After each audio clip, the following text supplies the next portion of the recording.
마음을 담아서 한번 인사하도록 하겠습니다. 참 잘 오셨습니다. 이렇게 인사하죠. 네.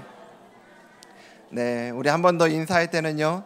우리 평소에 하는 인사지만 정말 이 시간에 우리가 함께함이 너무 큰 기쁨이고 감사인 것 같습니다. 그래서 그 마음을 담아서 우리 옆에 있는 분들에게 함께함이 기쁨입니다. 인사하겠습니다.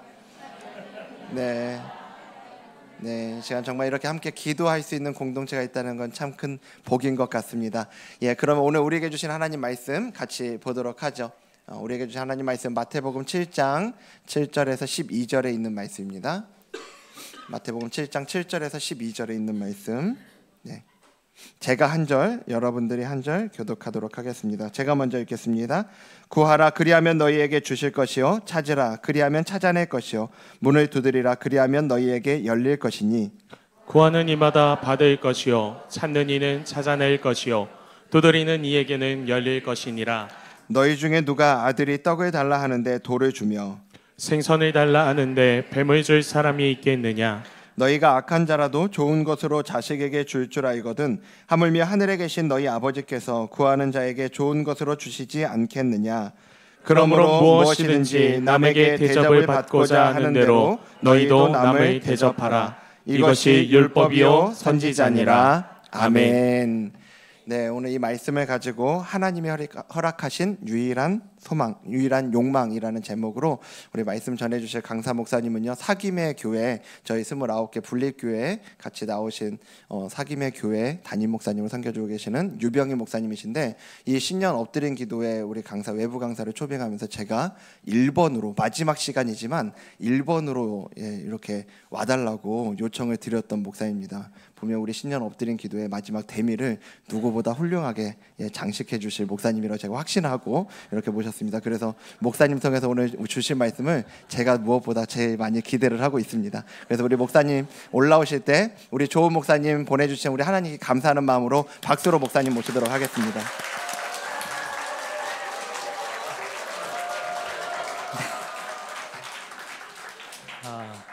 사김의 교회 유병희 목사입니다. 부담이 좀 되네요. 이렇게 귀한 교회에서 말씀을 전할 수 있게 돼서 너무 기쁨이고 감사입니다.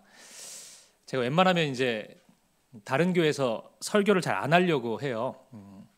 실제로 불러주지도 않지만 그래도 웬만하면 잘 안 가려고 하는데, 그 중에 하나가 저희 교회는 아직 예배당이 없습니다. 그래서 임시 장소를 계속 떠돌고 있는데, 이렇게 좋은 예배실에 오면은 마음이 힘들어요. 너무 부럽고 물론 축복하는 마음 가득이지만 우리도 이런 예배실이 있으면 얼마나 좋을까, 이런 생각도 또 듭니다.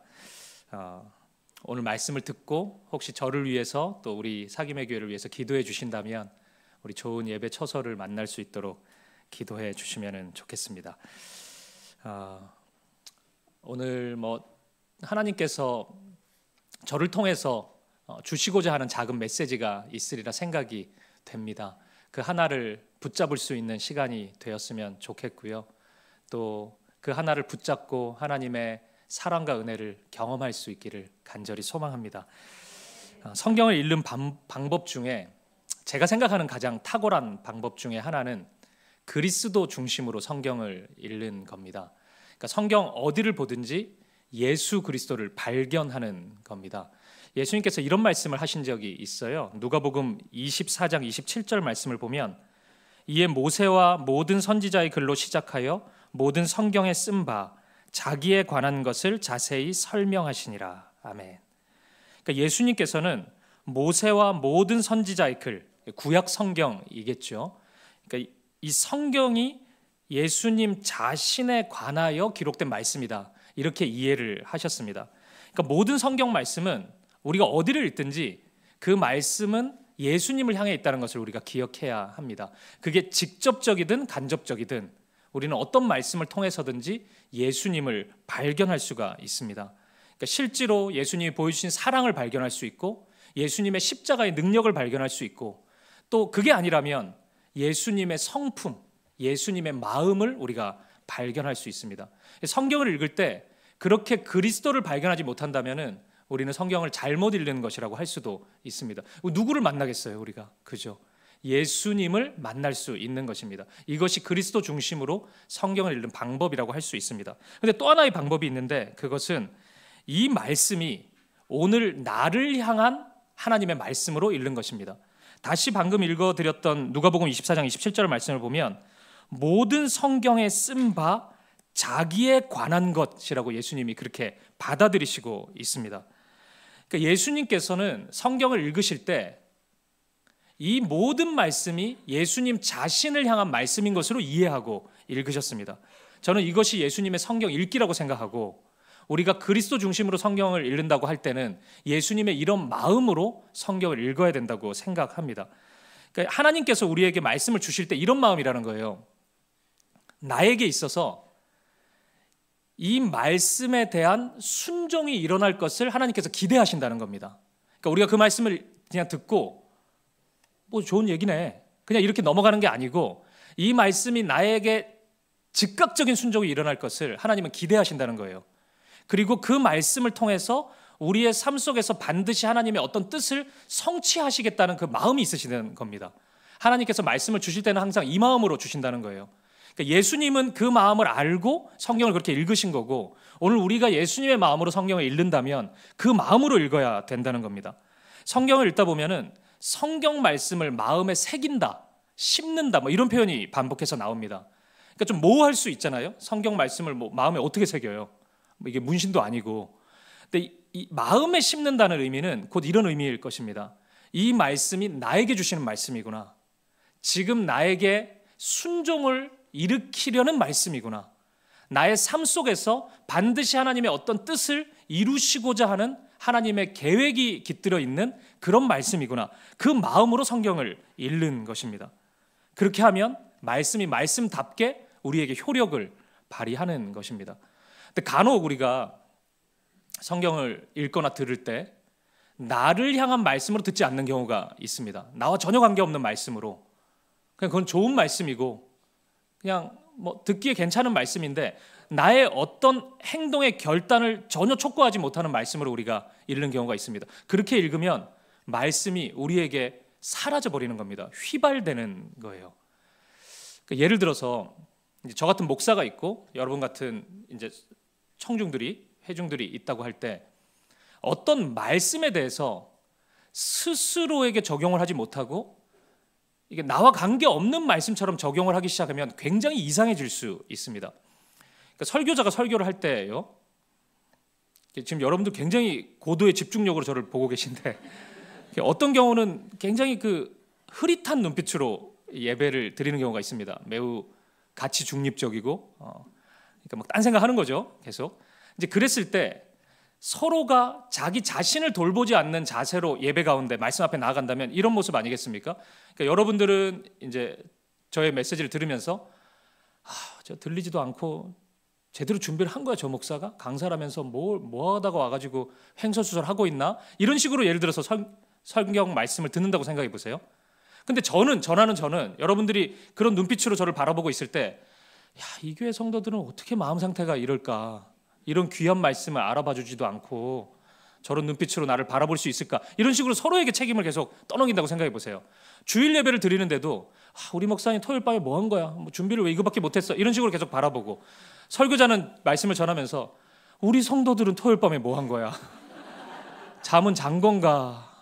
한숨도 안 자고 와서 여기서 자려고 했나? 뭐 이런 식으로 계속 서로를 판단하고 비판하기 시작하면은 이 말씀이 휘발되는 겁니다. 그냥 이 말씀이 분명히 하나님의 말씀인데 하나님은 오늘 그 말씀을 우리에게 주기를 원하시고 우리에게 성취되기를 원하시는 그 말씀인데 우리는 그것을 날려버릴 수가 있는 겁니다.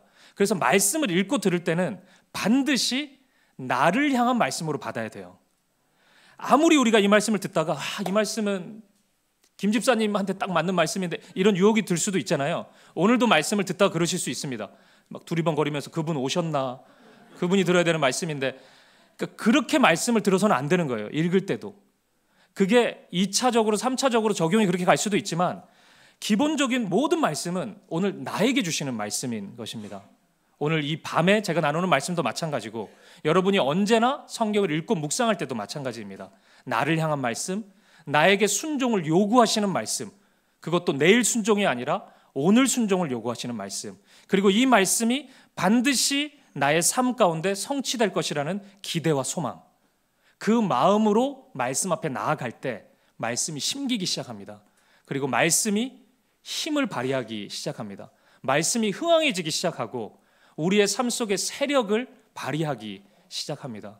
오늘 밤, 그리고 저와 여러분의 인생 가운데 언제나 하나님의 말씀을 이런 마음으로 다가갈 수 있기를 주님의 이름으로 간절히 축복합니다. 오늘은 기도에 대한 말씀을 제가 좀 나누려고 합니다. 오늘 목사님이 읽어주셨던 이 본문의 말씀은 우리에게 있어서 상당히 익숙한 기도의 말씀입니다. 기도에 대한 이야기를 할 때마다 몇 가지 나오는 성경 구절 중 하나인 것 같아요. 구하라, 찾으라, 두드리라. 이거 우리가 너무나 많이 들었던 말씀이잖아요. 그리고 이 말씀은 우리의 마음을 설레게 하기에 충분합니다. 보십시오. 구하라 그러잖아요, 지금 주님이. 그러면 주시겠다고 그렇게 말씀하고 있습니다. 마치 그 지니의 요술램프처럼 뭐든지 얘기해봐라, 내가 줄게, 이런 말씀처럼 들리고 있습니다. 만약 오늘 이 밤에 우리 주님께서 여러분에게 그렇게 물으신다면 여러분 무엇을 구하시겠어요? 뭐든지 구해라. 오늘 설교가 끝나면은 한 20-30분 우리 기도할 텐데 뭐든지 구해라, 내가 다 줄게. 그럼 여러분은 뭐 구하시겠습니까? 자동차? 집? 아니면 우리 애들 성적? 공부는 전혀 안 했지만 좋은 대학에 가게 해달라, 이런 거 구하시겠습니까? 그러니까 이 말씀은 그렇게 기분 좋게 다가오는 말씀이에요. 근데 우리가 생각을 한번 해볼 수 있겠죠. 만약 오늘 이 본문의 말씀이 우리가 기대하는 것처럼 그런 말씀이라면 두 가지 부분의 조건이 좀 들어맞아야 됩니다. 하나는 하나님께 그런 능력이 있어야 됩니다. 그러니까 뭐든지 주실 수 있는 능력이 있어야 되잖아요. 하나님이 그런 능력도 없으면서 구해봐라, 이거는 공갈포잖아요. 이거는 주시지도 못하는 분이 뭐든지 얘기해봐라, 이렇게 얘기할 수는 없지 않습니까? 하나님의 능력이 있어야 됩니다. 그리고 두 번째는 하나님의 성품과 관련이 있어야 합니다. 하나님이 그런 능력이 있다 하더라도 과연 하나님이 그런 식으로 원하는 것을 다 주시는 분이시냐, 그 확신이 우리 가운데 있어야 돼요. 저희 둘째, 저는 아들 둘인데 저희 둘째가 첫째랑 나이 차이가 좀 있어요. 그래서 첫째는 중3인데 둘째는 이제 초등학교 4학년입니다, 올해. 근데 이 녀석이 원하는 것을 얻어내는 방법을 몇 년 전부터 알아냈어요. 그거는 할아버지 할머니한테 얘기하는 겁니다. 엄마 아빠한테 얘기하면은 거의 해주질 않으니까 할아버지 할머니한테 얘기하면은 이 손주가 그렇게 예쁜가 봐요, 할아버지 할머니는. 그러니까 막 뭐든 사주려고 해요. 장난감 같은 것도 막 비싼 거 그냥 주면은 그거 사자, 이렇게 얘기를 합니다. 그러니까 하나님이 그런 분이셔야 되는 거잖아요.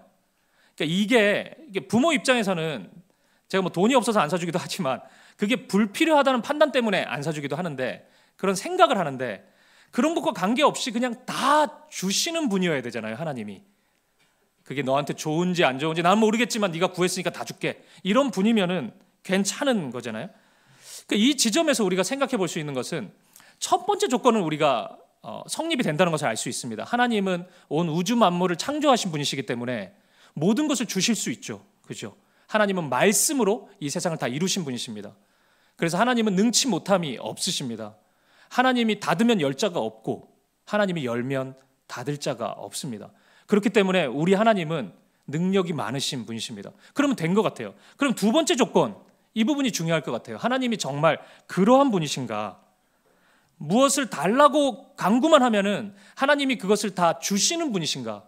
이 부분은 여러분 어떻게 생각하십니까? 우리 하나님 그런 분이십니까? 뭔가 그런 분 같은데 또 실제 우리의 경험으로는 아닌 것 같잖아요. 많이 못 받았잖아요, 우리가 달라고 했는데. 사실 안 주신 게 거의 대부분이죠, 우리에게. 그러니까 이게 좀 좋은 분이라는 정답은 알고 있는 것 같은데 그렇게 하시지는 않을 것 같아요. 만약 하나님이 다 주시는 분입니다. 목사님 모르시나 본데 뭐든지 구하는 대로 다 주시는 분입니다. 그렇게 우리가 동의가 되면은 오늘 밤에 설교는 여기서 끝나면 되죠. 그러면 우리가 이제 기도하면 되잖아요, 지금부터. 우리 차분하게 쓰자고 원하는 거를. 그래서 얻어내면 되지 않겠습니까? 근데 아닐 것 같아요. 그리고 정말 아니라면 굉장히 복잡해집니다. 하나님은, 우리 주님은 오늘 본문을 통해서 구하라고 지금 말씀하고 있잖아요. 그럼 뭘 구하라는 겁니까? 원하는 거를 다 주지도 않을 거면은 그럼 어떤 걸 구해야 되는 거예요? 예수님은 왜 이런 말씀을 하신 겁니까? 구하라, 찾으라, 두드리라. 너무나 선명한 말씀을 주셨는데 왜 이런 말씀을 우리에게 하신 걸까요? 이 질문에 대해서 오늘 우리가 하나씩 좀 찾아가 보도록 하겠습니다. 확실한 것부터 확인해 보면 좋을 것 같아요. 그것은 우리 주님께서 구하라고 말씀하신 것, 이건 너무 분명해요. 그러니까 이건 다른 해석이 필요가 없습니다. 그냥 구하라고 말씀하셨습니다. 이건 정확한 팩트라고 할 수 있습니다. 그럼 무엇을 구하라고 말씀하신 걸까요? 그러니까 예수님이 구하라고 하셨을 때 아무거나 구하라는 것은 아닌 것 같은데, 그럼 무엇을 구하라는 의도로 예수님이 이 말씀을 하셨을까요? 여기서 한 가지 굉장히 중요한 단서를 발견하게 됩니다. 우리 본문 11절 말씀을 다시 한번 읽어볼까요? 같이 한번 읽어보죠. 시작. 너희가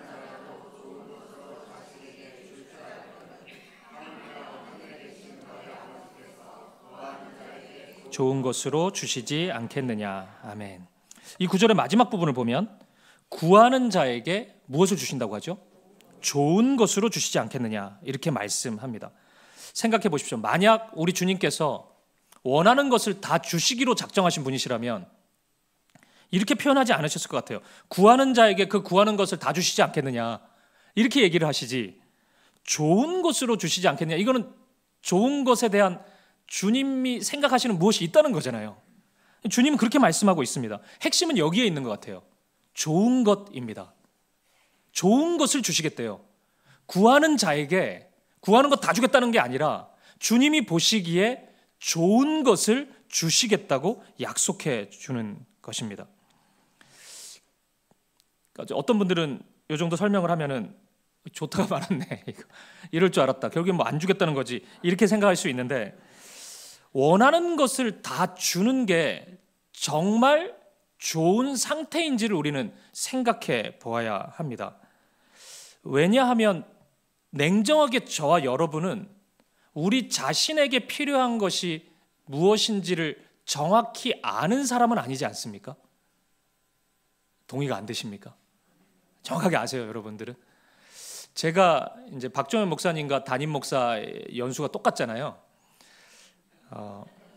제가 요즘에 좀 그 감사를 하면서 이제 생각하는 게 있는데, 제가 개척 전에 세워지는 교회가 이랬으면 좋겠고 성도들이 이렇게 행동해 주었으면 좋겠고 막 이런 모습들이 좀 있었어요.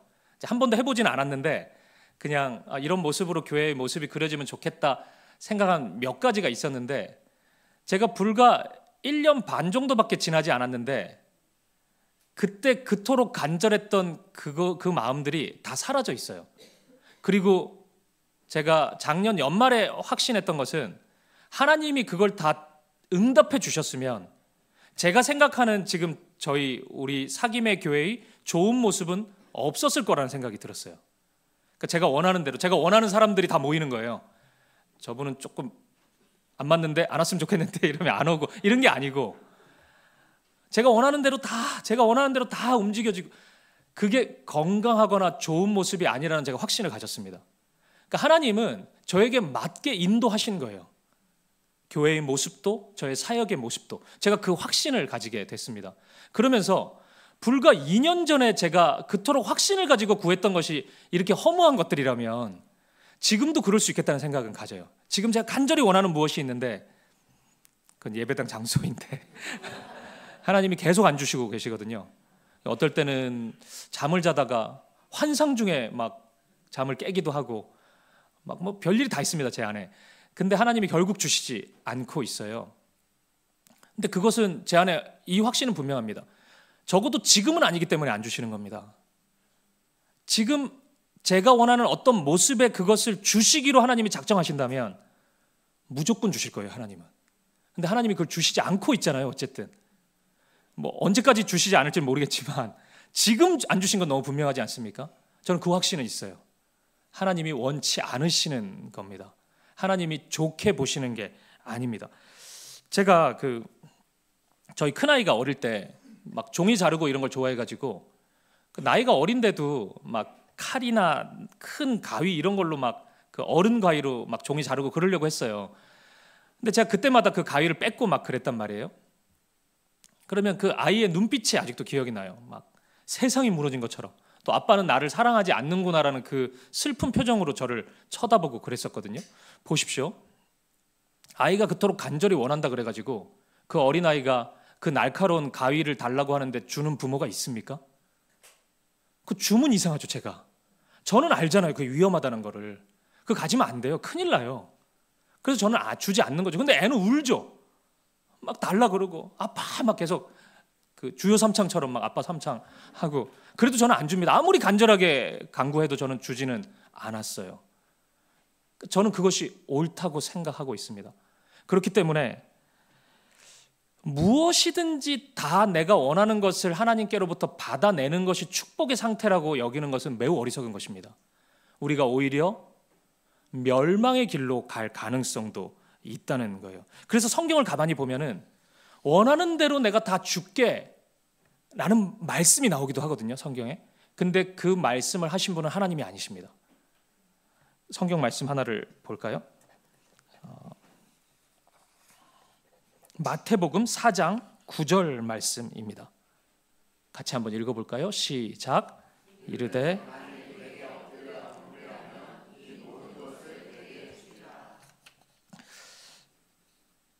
이 말씀은 가만히 들어보면 굉장히 좋은 이야기잖아요.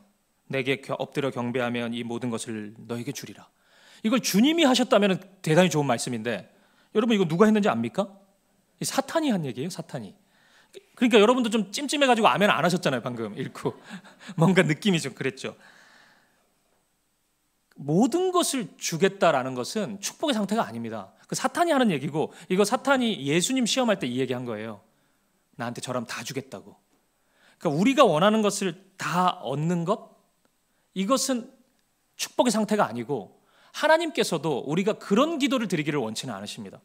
좋은 것을 구하기를 원하실 겁니다. 좋은 것을 구하라. 좋은 것을 찾으라.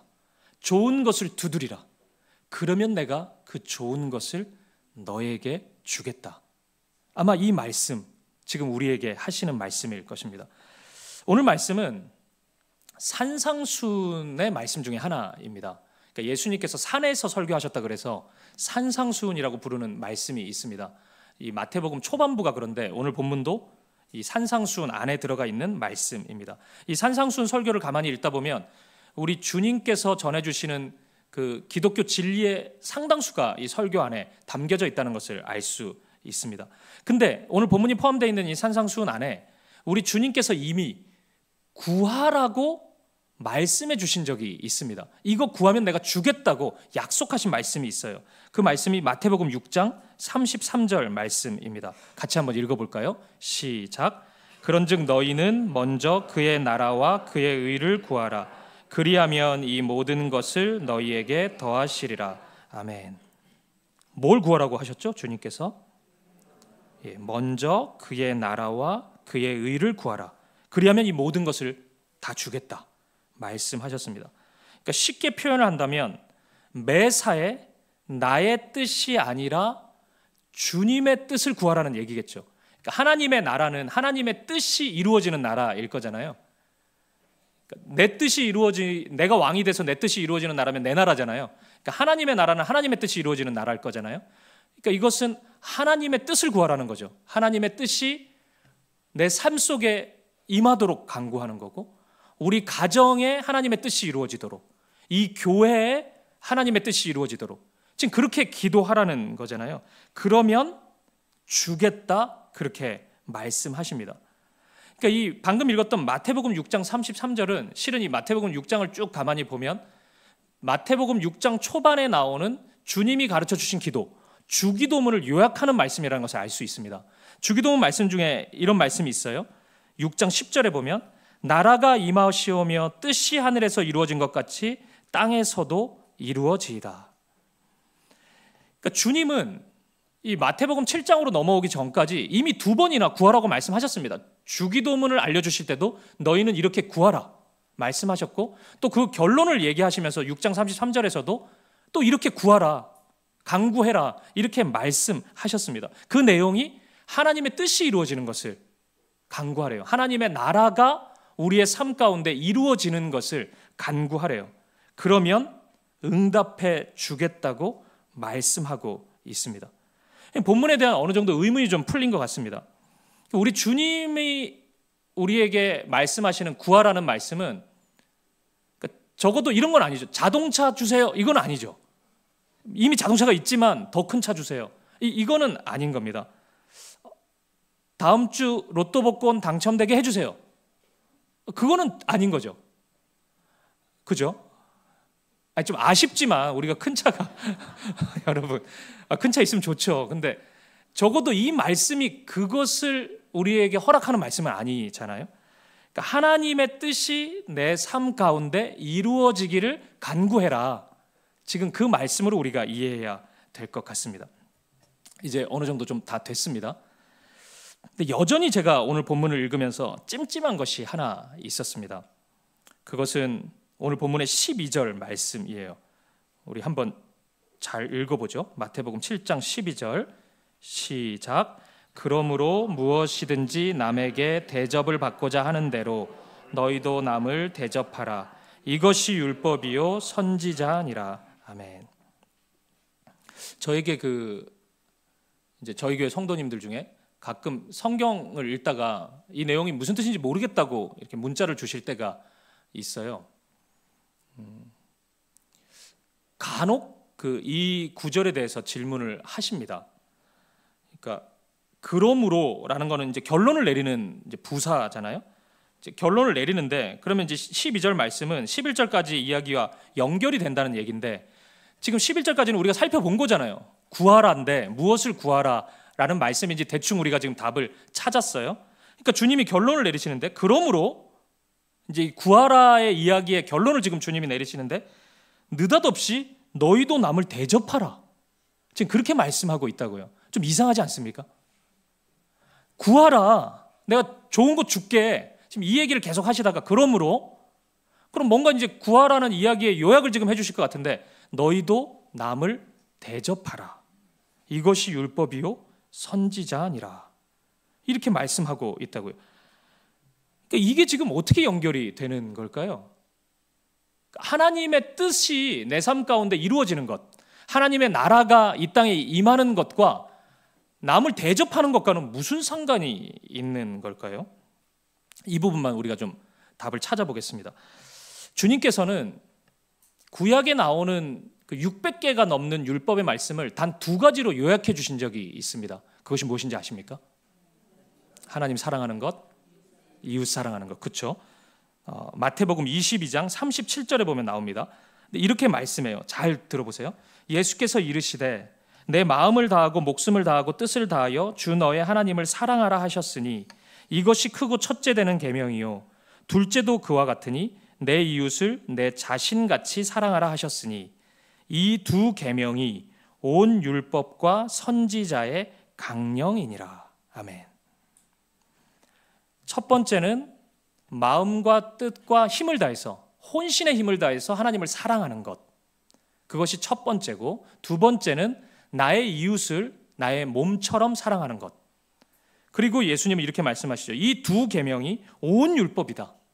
그리고 온 선지자의 강령이다. 선지자들이 와서 수많은 말씀을 전했는데 그 말씀이 다 이거다. 이렇게 말씀하고 있습니다. 오늘 본문 12절, 좀 전에 읽었던 12절 말씀이 뭐였죠? 무엇이든지 남에게 대접을 받고자 하는 대로 너희는 대접하라. 그리고 뭐라고 말씀하셨죠? 이것이 율법이요 선지자니라.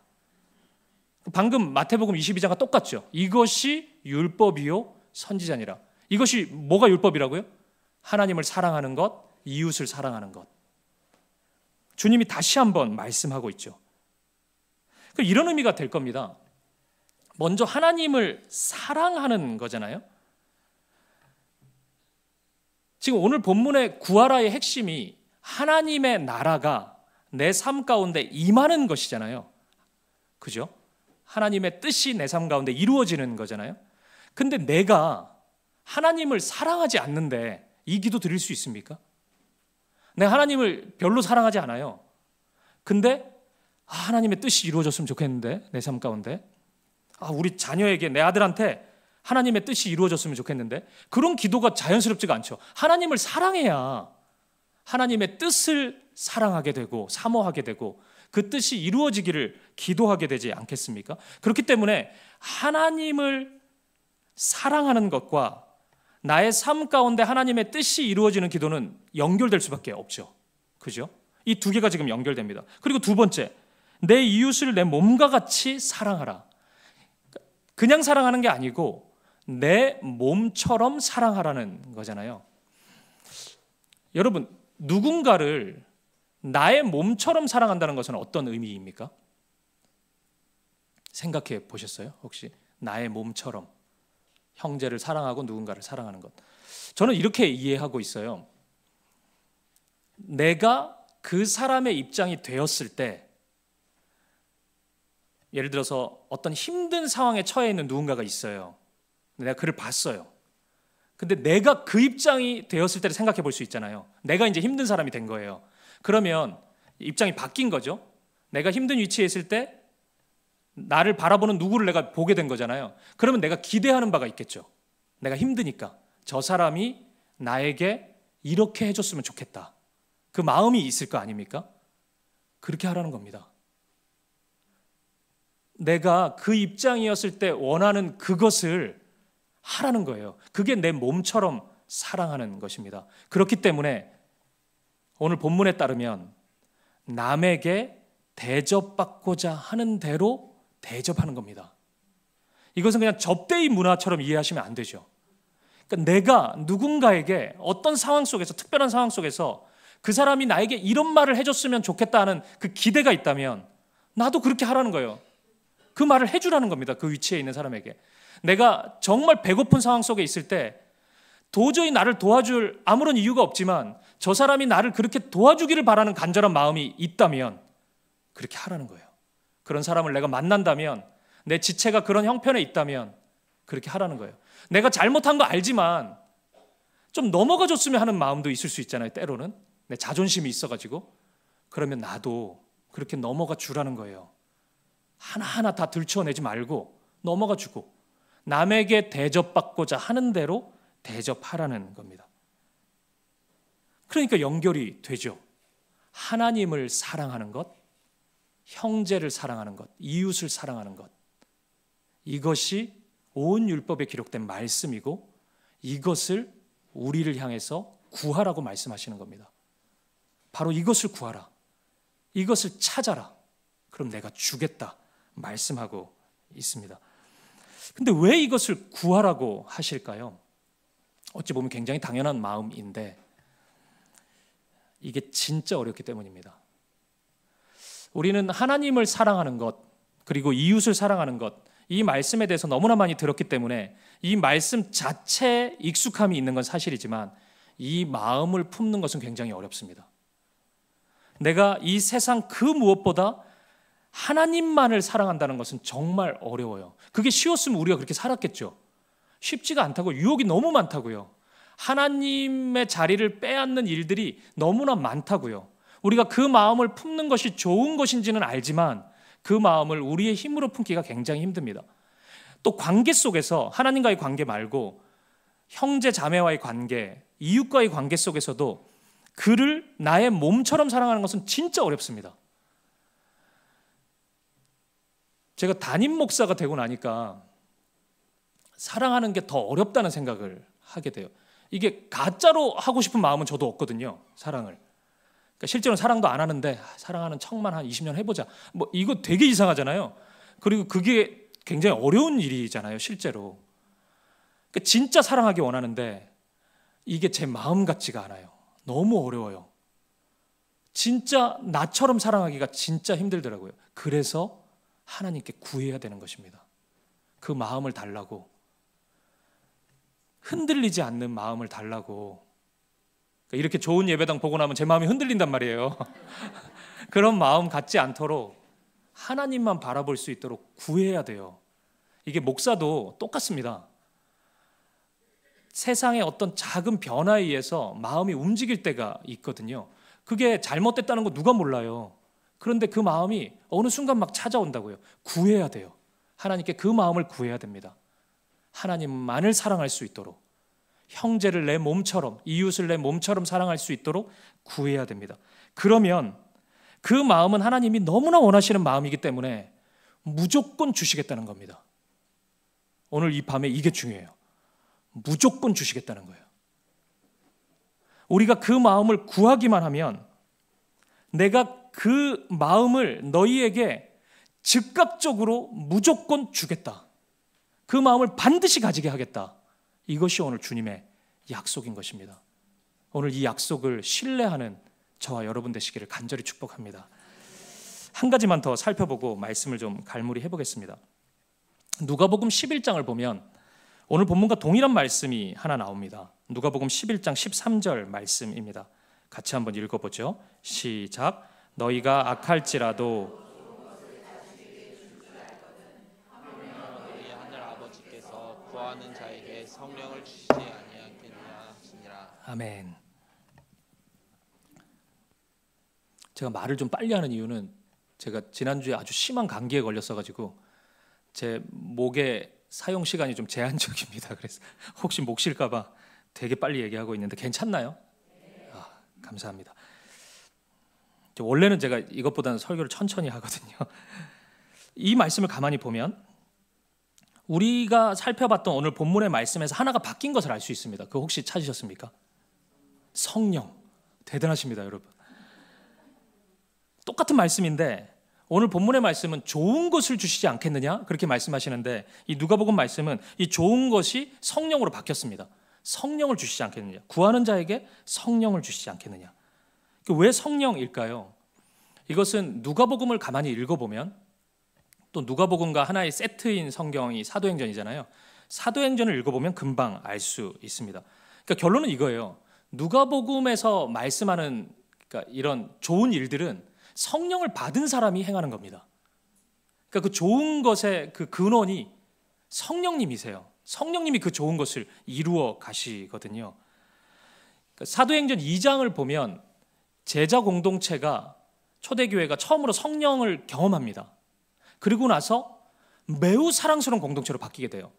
자기의 소유를 그 어느 누구도 자기의 것이라고만 주장하지 않고 필요에 의해서 나누어주는 굉장히 파격적인 공동체로 바뀌게 됩니다. 다 자기 재산 자기가 욕심 부리는 게 당연한데 그거 어떻게 내어줄 수 있어요? 근데 초대교회는 그렇게 하거든요. 성령을 받자마자 그 일을 해요. 그러니까 진짜 내 몸처럼 사랑했어요. 초대교회는 형제 자매를 진짜 한 가족처럼 생각했다고요. 그리고 이어지는 사도행전 3장을 보면은 우리가 잘 아는 성전 미문에서 40년 동안 한 번도 걷지 못한 그 장애인이 나오거든요. 그래서 일어나 보지 못했기 때문에 구걸하고 있습니다. 그의 인생이 완전히 다 무너져 있었어요. 이제 베드로와 요한이 성전에 기도하러 가다가 아마 이 성전 미문에서 구걸하던 사람은 되게 유명한 사람이었을 거예요. 성전 지나갈 때마다 만나니까. 근데 이 사람을 봅니다. 그리고 나서 이 사람에게 나사렛 예수 그리스도의 이름을 선포하죠. 예수 이름으로 일어나 걸으라. 근데 이 말씀을 가만히 보면 일어나 걸으라 이래가지고 그냥 벌떡 일어나서 걸은 게 아니에요. 우리는 흔히 그렇게 생각하는데 베드로가 가서 이 사람을 일으켜 세워줍니다. 좀 이상하지 않습니까? 베드로가 그리스도 이름의 능력을 불신해가지고 그랬을까요? 예수님의 이름 가지고는 반쯤 일어나다 말 것 같으니까 내가 조금 도와줘야지 일어날 수 있지 뭐 이런 의심을 가졌을까요? 아니겠죠. 근데 말씀의 선포만으로 충분했을 텐데 베드로는 손을 잡아준단 말이에요. 그 사람을. 저는 이것이 베드로가 완벽한 말씀의 사람이 되었다는 증거라고 생각해요. 그러니까 사랑을 말로만 선포하는 게 아닙니다. 베드로는. 초대교회는 말로만 하는 게 아니라고요. 배불러라 이렇게 얘기만 하는 게 아니었다고요. 빵을 줬다고요.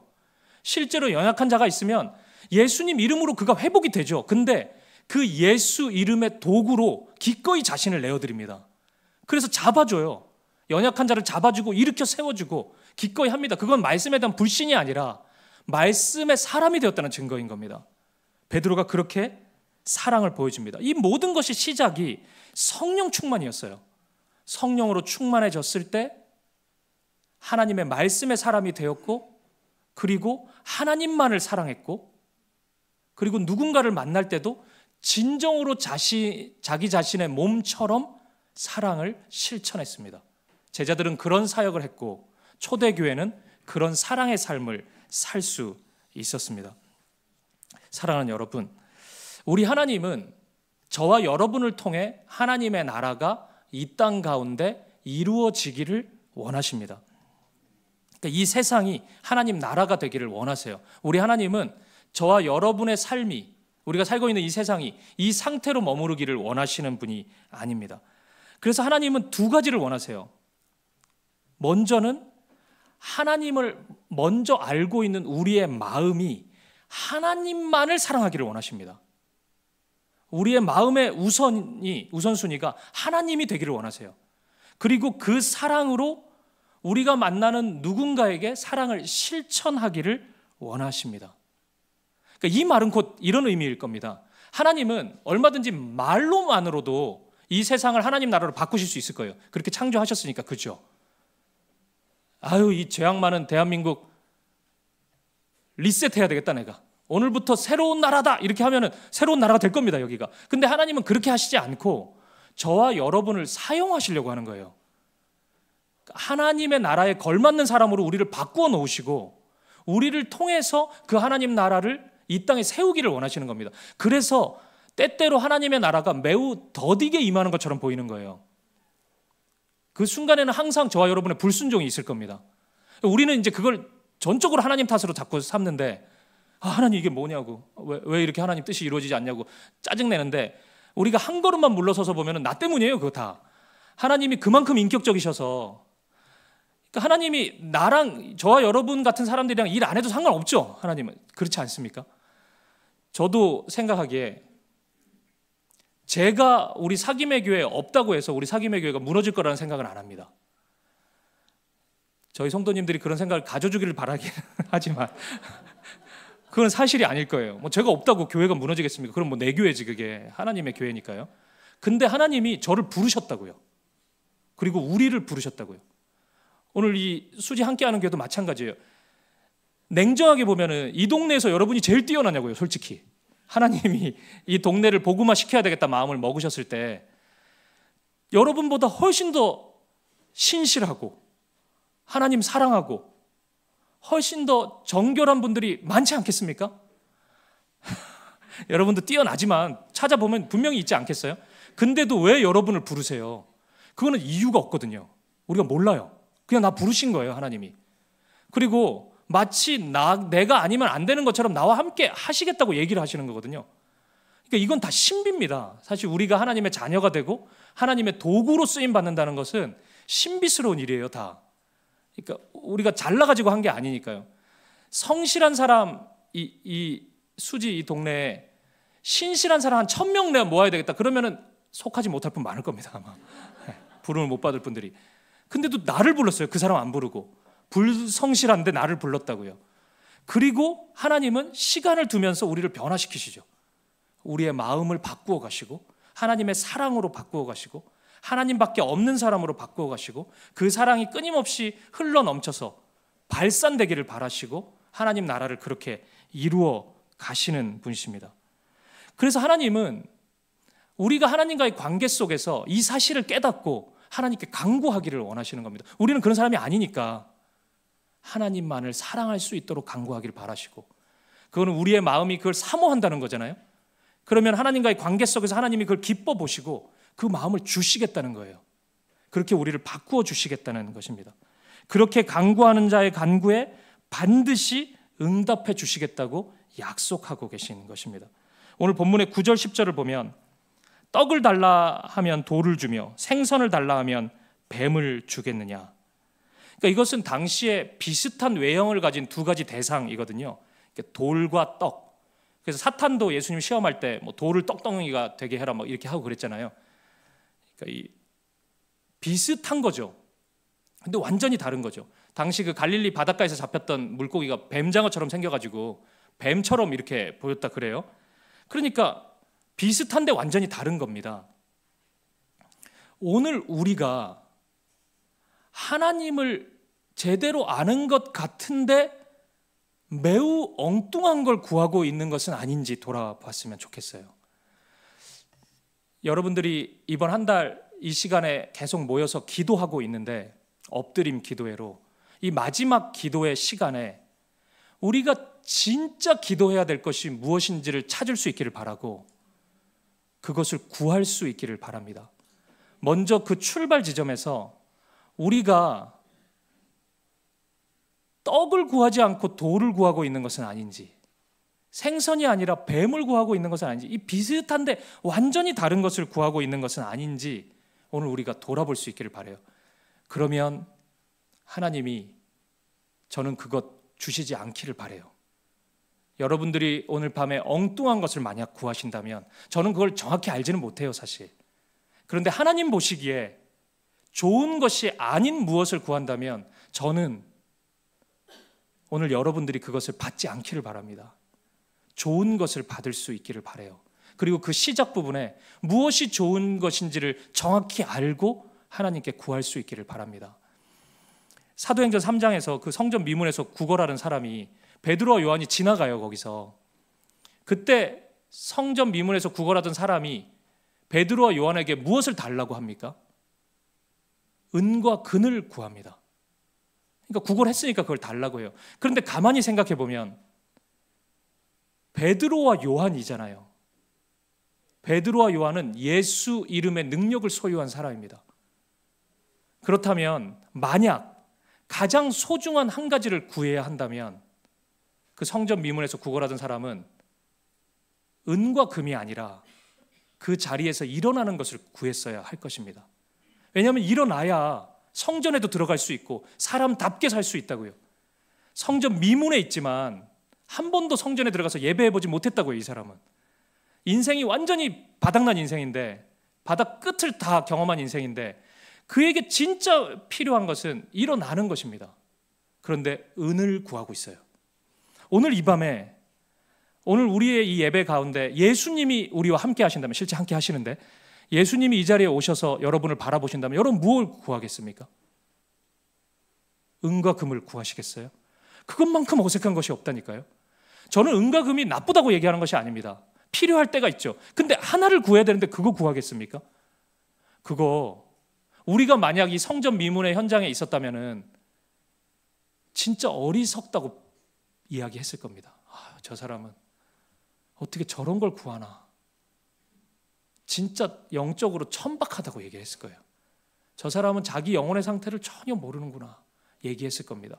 그런데 반대로 우리가 그런 사람 아닌지, 오늘 그 한 가지를 하나님이 구하라고 말씀하신다면 오늘 이 성전 미문에 있는 사람처럼 은과 금 달라고 그러고 있는 거 아닌지, 진짜 구해야 될 것을 구하지 못하는 것은 아닌지 우리가 돌아보았으면 좋겠습니다. 말씀을 마무리하면서 제가 간혹 던지는 질문인데 하나 던져보겠습니다. 그 로이드 존스 목사님이 이 성전 미문에 있는 이 구걸하는 사람을 가지고 이렇게 뭐 좀 설교의 메시지를 전한 적이 있어요. 제가 그걸 약간 패러디해가지고 간혹 질문을 드리는데 이겁니다. 보기에서 골라보세요. 다음 중 가장 불쌍한 목회자는 누구일까요? 1번, 은과 금이 없고 예수 이름의 권세가 없는 목회자. 은과 금도 없고 예수 이름의 권세도 없어요. 2번은 은과 금은 없는데 예수 이름의 권세는 있는 목회자. 3번은 은과 금도 있고 예수 이름의 권세도 있는 목회자. 4번은 은과 금은 있는데 예수 이름의 권세는 없는 목회자. 누가 가장 불쌍한 목회자예요? 4번도 있고 1번도 있고, 그렇죠. 그러니까 아마 1번을 고르신 분은 아무것도 없으니까 불쌍하다고 돈이라도 있으면 좋지, 예수님이 없으면, 이렇게 생각하실 텐데, 로이드 존스 목사님은 여러분이 방금 답한 것처럼 4번을 이야기합니다. 은과 금은 있는데 예수 이름의 권세가 없는 목회자가 가장 불쌍한 목회자라고 얘기합니다. 왠 줄 아세요? 그 은과 금, 그가 가지고 있는 그 무엇 때문에 예수님을 찾지 않기 때문입니다. 무엇이 자신의 영혼에서 가장 중요한 것인지를 발견하지를 못하기 때문입니다. 그가 소유한 은과 금 때문에 그 영혼이 핍절해지고 죽어가고 있는 것을 깨닫지 못하기 때문입니다. 오늘 여러분은 무엇을 구하시겠습니까? 하나님 이야기는 하는데 하나님과 관계없는 것을 구하고 있지 않은지, 돌을 달라고 막 기도하고 뱀 달라고 기도하고 그러고 있는 것 아닌지 우리가 돌아보았으면 좋겠습니다. 말씀을 마무리하겠습니다. 오늘 이 말씀을 의지해서 우리가 기도하는 밤이 되었으면 좋겠습니다. 간절히 구하시죠. 그런데 좋은 것을 구할 수 있기를 바랍니다. 하나님만을 사랑할 수 있게 해달라고 구해 보십시오. 그리고 누군가 내가 품지 못한 한 영혼이 있다면 그 영혼을 사랑하게 해달라고 그렇게 간구해 보십시오. 오늘 이 약속은 저라는 목회자가 드리는 약속이 아니라 우리 주님이 주시는 약속입니다. 반드시 응답해 주시겠다고 약속하셨습니다. 여러분 중에는 분명히 그래도 그게 될까? 그렇게 쉬운 일이었으면 내 마음이 벌써 하나님 사랑으로 충만하지 않았을까? 제가 목회자로서 많은 성도님들을 바라보았을 때 좀 충격적이긴 한데 생각보다 이 기도를 안 하십니다. 놀랍지 않으세요? 그러니까 못 받는 거예요. 이 기도를 안 해요. 주님이 즉각적으로 주시겠다 그러잖아요. 한번 테스트 해볼까요? 우리 오늘 밤에 기도해서 여러분이 주일 예배에 올 때 하나님만을 사랑하는 마음을 가지게 되었는지 아닌지 한번 우리가 확인해 볼까요? 그리고 품지 못한 한 영혼이 있었는데, 이제 보통은 그 사람을 묵상하면서 내가 품지 못하는 이유만 계속 생각해내는데 그거 말고 진짜 진심으로 그를 사랑하는 마음을 달라고 기도해 보았을 때 하나님이 그 마음을 주시는지 그렇지 않은지 오늘 우리가 확인해 볼 수 있기를 바랍니다. 저는 확신합니다. 여러분이 진심으로 그렇게 기도한다면 여러분의 인내심이, 그 인내심의 크기, 그 끝자락에 채 도달하기 전에 반드시 응답될 것입니다. 반드시 그 마음을 주실 거예요. 아주 신비할 정도로 내가 왜 자꾸 하나님만을 사랑하지? 내가 왜 하나님이 만나고 싶지? 왜 자꾸 말씀이 읽고 싶어지지? 이런 마음이 분명히 들 겁니다. 하나님이 그 마음을 허락해 주실 것입니다. 그 응답받는 기쁨으로, 그 사랑의 기쁨으로 우리 수지 함께하는 교회가 하나님 앞에 설 수 있기를, 이 신년, 이 첫 출발을 그 간구, 그 응답, 그리고 그 확신, 그리고 그 응답과 확신 다음에 기쁨이 굉장히 넘칠 겁니다. 아마 진짜로 그렇게 될 거예요. 너무 기쁘실 거예요. 그리고 그 기쁨을 서로서로에게 발산하는, 그렇게 올 1년을 사랑과 믿음으로 달려갈 수 있는 저와 여러분, 우리 수지 함께하는 교회가 되시기를 주님의 이름으로 간절히 축복드립니다. 기도하시겠습니다. 아버지 하나님, 간절히 기도합니다. 오늘 이 밤에 이 자리에 있는 우리 사랑하는 수지 함께하는 교회 모든 성도님들의 마음에 하나님만을 사랑하는 마음을 허락하여 주옵소서. 세상의 그 어떤 것이 나의 마음을 미혹한다 할지라도 오직 하나님만을 사랑하는 자가 되기 원합니다. 그 마음만을 가지고 싶습니다. 오늘 이 밤에 그 마음을 우리에게 허락하여 주옵소서. 혹 한 영혼을 품지 못하여 고통 가운데 신음하고 있는 성도님들이 있다면 그 마음도 구합니다. 우리의 힘이 아니라 주님의 힘으로 사랑의 마음을 허락하여 주옵소서. 그를 품고 기도하고 안아줄 수 있는 그 넉넉한 사랑의 마음을 부어 주옵소서. 그래서 하나님만을 사랑하는 마음, 형제를 사랑하는 마음, 이웃을 사랑하는 마음으로 하나님의 교회를 세워가는 우리 수지 함께하는 교회가 되게 하여 주옵소서. 그렇게 우리에게 즉각적으로 응답하실 좋은 것 주시는 주님을 찬양합니다. 감사와 찬양을 드리며 살아계신 예수 그리스도 이름으로 기도합니다. 아멘.